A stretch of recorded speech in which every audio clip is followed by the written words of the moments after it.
प्रिय विद्यार्थियों, आपका स्वागत है।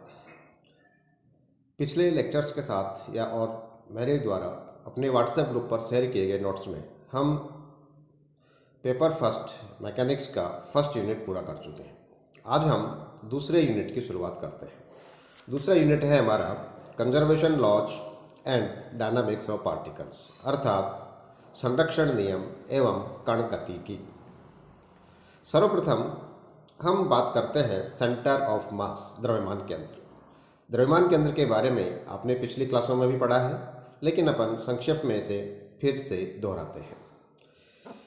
अगर हम किसी दृढ़ निकाय की गति के बारे में बात करें तो हम जानते हैं कि पूरा दृढ़ निकाय एक साथ गति करता है। तो यदि सैद्धांतिक रूप से हम इसकी गति का वर्णन करना चाहें तो हमको इसके प्रत्येक कण की गति के बारे में बात करनी पड़ेगी, चर्चा करनी पड़ेगी और उसकी स्थितियां ज्ञात करनी पड़ेगी, जो कि एक बहुत ही मुश्किल कार्य है। तो यदि बेहतर हो कि हम पूरे निकाय की गति को किसी एक ही कण की गति से व्यक्त कर सकें, तो द्रव्यमान केंद्र या सेंटर ऑफ मास हमारा एक ऐसा कंसेप्ट है जिसमें हम किसी भी दृढ़ निकाय की पूरी गति को किसी एक बिंदु से केंद्रित मान सकते हैं। टू बी स्पेसिफिक, किसी निकाय का द्रव्यमान केंद्र वह बिंदु होता है जिसके परित निकाय के कणों का कुल द्रव्यमान आघूर्ण शून्य होता है। दूसरे शब्दों में कहें तो द्रव्यमान केंद्र किसी कण का या किसी निकाय का वह बिंदु होता है जहां हम पूरे निकाय का द्रव्यमान केंद्रित मान सकते हैं और यह इसी प्रकार गति करता है मानो जिस प्रकार से आपका पूरा निकाय गति करता है, अर्थात जैसे पूरे निकाय पर जो बल लग रहा हो वो केवल इस एक ही बिंदु पर कार्यरत हो। अगर हम चित्र के अनुसार देखें तो हम मान लीजिए कि M1, M2 आदि द्रव्यमान के कणों से बना हुआ एक निकाय है और मान लें कि C इसका एक द्रव्यमान केंद्र है जिसका स्थिति सदिश मूल बिंदु के सापेक्ष कैपिटल RCM है और इन कणों में से किसी एक आईवे क्रमांक के कण का द्रव्यमान मान लें MI है और इसका स्थिति सदिश मूल बिंदु के सापेक्ष RI सदिश है। मान लें कि आईवे कण का C के सापेक्ष स्थिति सदिश RCI है। तो जैसा कि चित्र से दिखाई दे रहा है, RI equal to capital RCM plus RCI। इस पूरी समीकरण को अगर हम MI से गुणा करें और पूरे निकाय के कणों के लिए योग कर लें तो हमारी समीकरण होगी summation MI RI vector equal to summation MI RCM plus summation MI RCI। जैसा कि हमने परिभाषा में कहा था कि यह वह बिंदु होता है जिसके परित सभी द्रव्यमानों के आघूर्णों का योग शून्य होता है, तो इसलिए राइट हैंड साइड की सेकंड टर्म जीरो होगी और हमारी समीकरण होगी summation MI RI equal to capital RCM summation MI। और इससे हम RCM का मान निकाल सकते हैं। RCM बराबर summation MI RI upon summation MI equal to summation MI RI capital vector, जिसको हम कैपिटल M से भी डिवाइड कर सकते हैं, अर्थात निकाय के पूरा द्रव्यमान से। इस समीकरण को हम निर्देशांकों के रूप में भी लिख सकते हैं और यदि कणों के द्रव्यमानों को हम XI, YI और ZI से व्यक्त करें और CM के निर्देशांकों को कैपिटल XCM, कैपिटल YCM और कैपिटल ZCM लिखें तो हमारी समीकरणें होंगी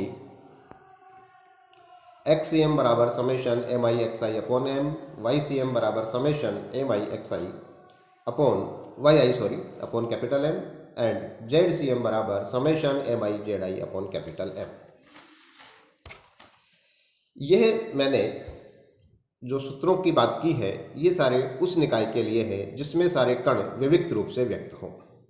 यदि निकाय में कणों की संख्या बहुत अधिक हो या हम ऐसे कहें कि कण सतत रूप से वितरित हों तो फिर ऐसी समीकरणों से हमारा काम नहीं चलता है और उसके लिए हमारी जो समीकरण है उसमें हमें द्रव्यमान जो हमने लिए हैं उनकी लिमिट अत्यल्प लेनी होती है और ऐसी स्थिति में आप जानते हैं समेशन का निशान या समेशन की क्रिया इंटीग्रेशन में बदल जाती है और इस स्थिति में RCM का फॉर्मूला हो जाएगा RCM equal to 1 upon capital M integration of RDM और इसी प्रकार से X, Y और Z निर्देशांकों के मान लिख सकते हैं। अब हम द्रव्यमान केंद्र की गति के बारे में बात करते हैं। तो किसी कण निकाय के द्रव्यमान केंद्र का स्थिति सदिश, जैसा कि अभी अपन ने परिभाषित किया, ये बराबर है 1/M summation mi ri vector. और अगर हम इसका वेग ज्ञात करना चाहें तो हम जानते हैं कि इसके लिए हमें इसे इसका समय के सापेक्ष अवकलन करना होगा। तो VCM बराबर होगा dRCM/dt, या अपन कह सकते हैं summation mi/dri/dt whole divided by M। और dri/dt आइवे कण का वेग है, तो इसको हम लिख सकते हैं कि VCM बराबर 1/M समेशन mi/vi। इसी प्रकार से अगर हम कण का त्वरण ज्ञात करना चाहें तो अगेन हमें इसका एक बार अवकलन करना होगा, और तो समय के सापेक्ष अवकलन करें तो हमारे पास ACM बराबर होगा dVCM/dt, और इसको अगर हम हल करें तो ये आ जाएगा हमारे पास 1/M समेशन mi/ai, जहाँ स्मॉल ai आइवे कण का त्वरण है।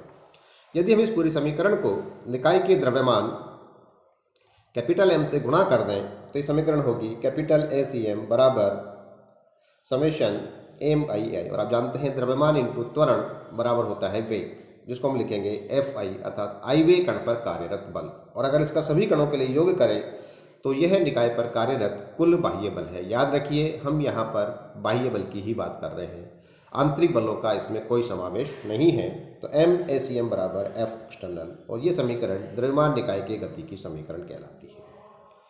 यदि इस समीकरण में हमें मान लें कि F एक्सटर्नल इक्वल टू 0, तो आप जानते हैं आपको मिलेगा M dVCM/dt इक्वल टू 0, और इसका अर्थ है VCM बराबर नियतांक। अर्थात यदि बाह्य बल 0 हो तो द्रव्यमान केंद्र का वेग नियत रहता है, अर्थात द्रव्यमान केंद्र नियत वेग से गति करता है। यदि इस VCM को हम M से गुणा कर दें तो आप जानते हैं ये आएगा MVCM, और इसका अर्थ होता है द्रव्यमान केंद्र निकाय के सापेक्ष निकाय का संवेग। अर्थात बाह्य बल की अनुपस्थिति में निकाय का रेखीय संवेग भी नियत रहता है, जिसे मैंने लेक्चर नोट्स में बहुत विस्तार से आपको बताया हुआ है। आप इन लेक्चर्स नोट के बारे में देख करके मुझे अपनी कोई बात हो तो बता सकते हैं। Thank you.